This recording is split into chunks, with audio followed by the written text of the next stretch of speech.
হরে কৃষ্ণ, রাধে রাধে। মৌমিতা পরিবারে আপনাদেরকে জানাই অনেক অনেক শুভেচ্ছা ও অভিনন্দন। আজকের আলোচ্য বিষয়টি হচ্ছে ভগবদ গীতার শ্রীকৃষ্ণের বলা কিছু গুরুত্বপূর্ণ আলোচনা। শ্রোতা বন্ধুরা, আজকের এই ভিডিওটি আপনারা প্রথম থেকে শেষ পর্যন্ত মনোযোগ সহকারে শ্রবণ করুন, আপনাদের কিন্তু অনেক ভালো লাগবে। ওম শ্রী নম ভগবতে বাসুদেবায় নম। জয় শ্রী কৃষ্ণ। কখনো ভেবেছেন কেন জীবনে এত অশান্তি কেন মনে হয়? সবকিছুই ঠিকঠাক চললেও ভেতরে কোথাও যেন এক অজানা শূন্যতা। আমরা প্রতিদিন দৌড়াচ্ছি ক্যারিয়ার, অর্থ, সম্পর্ক, সামাজিক স্বীকৃতির পেছনে, কিন্তু একটা প্রশ্ন রয়েই যায়, এই সবকিছুর মাঝেও আমি কি সত্যিই শান্ত? ঠিক এই প্রশ্নের উত্তর লুকিয়ে আছে এক অনন্ত গ্রন্থে, শ্রীমদ্ ভগবদ গীতা।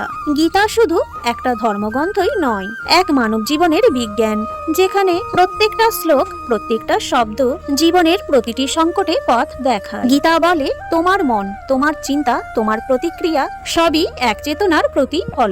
তুমি যতই সমস্যার মধ্যে পড়ো না কেন, যদি অন্তর থেকে গীতার বাণী শুনতে পারো, তবে বুঝবে সমস্যা তোমার বাইরের নয়, সমাধান তোমার ভেতরেই আছে। আজকের এই অস্থির সময়ে, যেখানে মানুষের ধৈর্য, শ্রদ্ধা, ভালোবাসা আর আত্মবিশ্বাস ধীরে ধীরে মুছে যাচ্ছে, সেখানে গীতা একমাত্র আলো।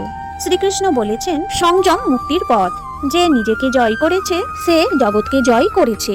এই কথাগুলো আজও সত্য, আজও প্রাসঙ্গিক, আজও প্রাণ জাগায়।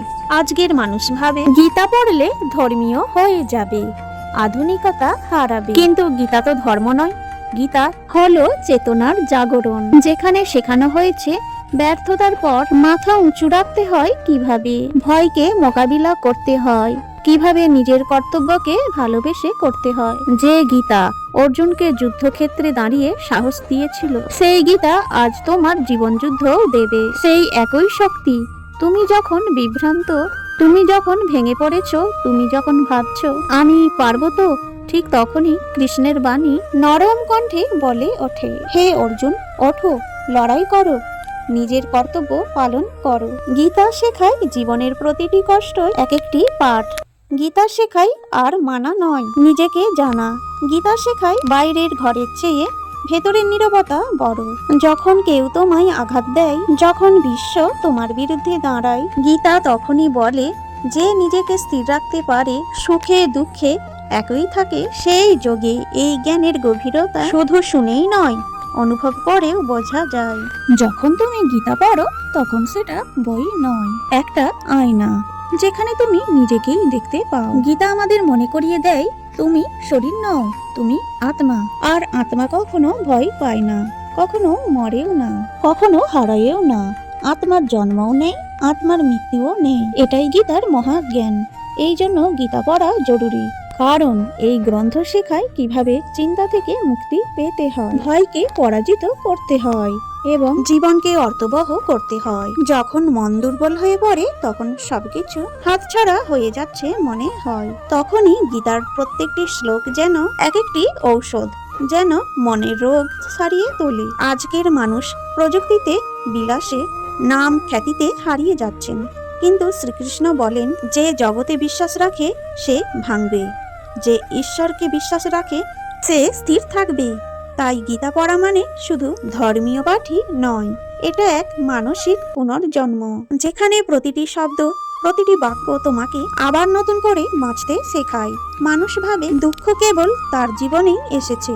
কৃষ্ণ বলেন, যতদিন জীবন আছে ততদিন দুঃখ, আশা, আনন্দ, হতাশা এই সবই আসবে ও যাবে, কিন্তু জ্ঞানী সেই যে এই সবকিছুর মধ্যে থেকেও স্থির থাকে। গীতার এই একটি বাণী যদি কেউ বুঝতে পারে, তার অর্ধেক চিন্তা মুহূর্তেই গলে যাবে। আজকের এই কথায় আমরা জানবো কিভাবে গীতার বাণী আমাদের শেখায় কিভাবে দুঃখ, ব্যথা ও চিন্তা থেকে মুক্তি পাওয়া যায়, কিভাবে জীবনকে কৃষ্ণের চোখ দিয়ে দেখা যায়। শ্রীকৃষ্ণ বলেন, যতক্ষণ পর্যন্ত তুমি তোমার ইচ্ছা, আকাঙ্ক্ষা আর ফলের প্রতি আসক্ত থাকবে, ততক্ষণ পর্যন্ত তুমি দুঃখই পাবে। একটি নদীকে দেখো, কত জল তার ভেতর দিয়ে বয়ে যায়, কিন্তু সে কখনো পূর্ণ হয় না, কখনো শূন্য হয় না, কারণ সে জানে জলের আসা যাওয়া এটা প্রকৃতি।